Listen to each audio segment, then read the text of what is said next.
अस्सलामुअलैकुम viewers, welcome to my channel. कैसे हैं आप सब? आई होप आप सब ठीक होंगे। आज मैं आपके साथ बहुत ही मज़ेदार सी दही फुल्की या दही बड़े की रेसिपी आपके साथ मैं शेयर करने जा रही हूँ, जिसे आप रोटी के साथ और चावल के साथ खा सकते हैं। बहुत ही मज़ेदार सी और झटपट से आपका ये खाना बनकर तैयार हो जाता है।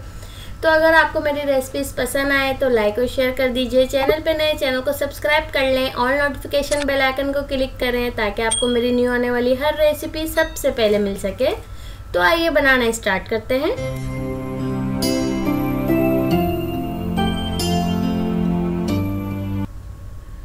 बिस्मिल्लाहिर्रहमानिर्रहीम। तो यहाँ देखिए मेरे पास 1.5 कप बेसन है, इसको मैंने छान लिया था। और यहाँ मेरे पास से 15 से 16 गोल लाल मिर्चें साबुत और 3 से 4 जवे जो है मेरे पास लहसुन के हैं। 1 टीस्पून ज़ीरा है, इसका मैं जो है एक चटनी बना लूँगी थोड़ा सा पानी डाल के।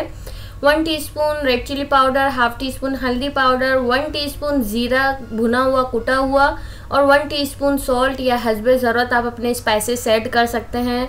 आप चाहें इसमें रेड चिली फ्लेक्स भी ऐड कर सकते हैं, जो आपको पसंद हो इसमें ऐड कर लीजिएगा। मैं इसमें खाने का सोडा भी ऐड नहीं कर रही हूँ, मैं एंड में ऐड करूँगी क्योंकि अभी से जो है बहुत ज़्यादा जो है फ्लफ़ी हो जाता है।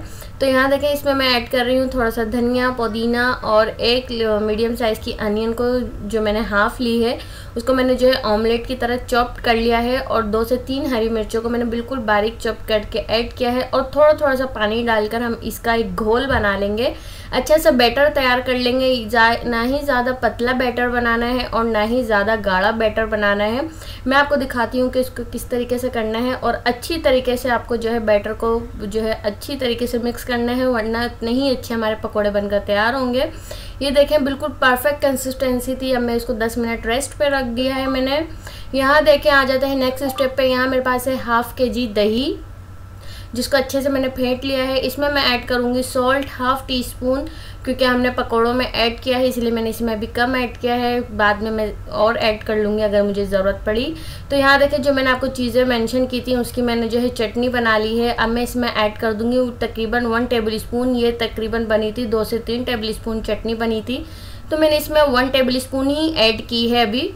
तो इसको अच्छे से मिक्स कर लेंगे और इसमें ऐड करेंगे मिल्क 1 कप।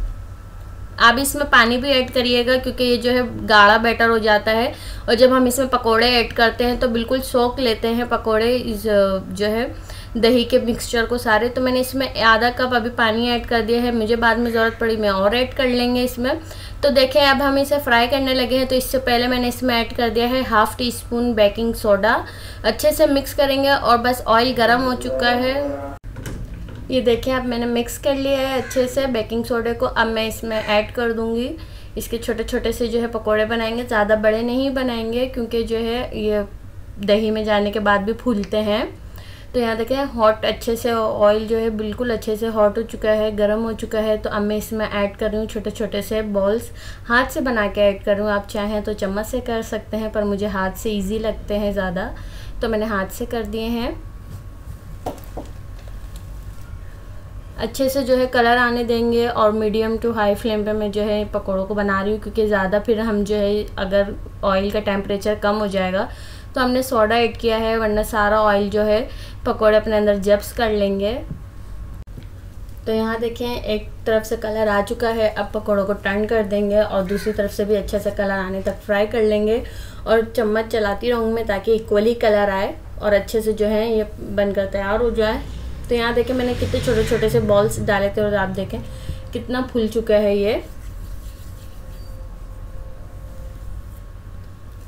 तो अब निकाल लेंगे। बहुत अच्छी तरीके से फ्राई हो चुके हैं, तकरीबन 5 से 6 मिनट लगे हैं इनको फ्राई होने में। एग बेच को दूसरे भी मैं ऐसे ही फ्राई कर लूँगी, जितने दही में जाएंगे उतने ऐड कर लेंगे, बाकी को रहने देंगे।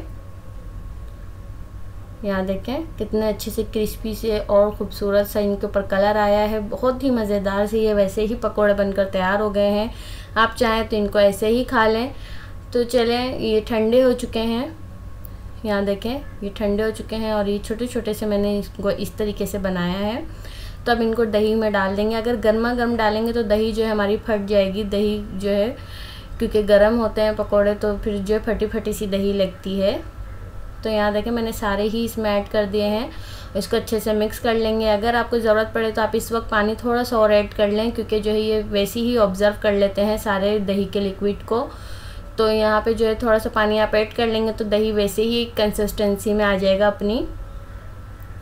तो अच्छी तरीके से इनको दही में डिप करना है और 10 मिनट के लिए हम इनको ऐसे ही रहने देंगे। उसके बाद हम इसमें तड़का लगाएंगे। तो यहाँ देखें 10 मिनट बाद मैं आपको दिखा रही हूँ ये कितने फूल चुके हैं, आप देख सकते हैं। जब हमने ऐड किए थे तो ये बिल्कुल जो है ऊपर तैर रहे थे। अब देखें आप इसको, तो थोड़ा सा इसका लुक देने के लिए मैंने इसमें ऐड किया है हरा धनिया, ये ऑप्शनल है। 2 टेबल स्पून मैंने इसमें ऐड कर दिया है ऑयल, और उसमें मैंने हाफ़ टी स्पून ज़ीरा ऐड कर दिया है। ज़ीरे को हल्का सा जो है फ्राई होने देंगे ताकि इसकी खुशबू आए।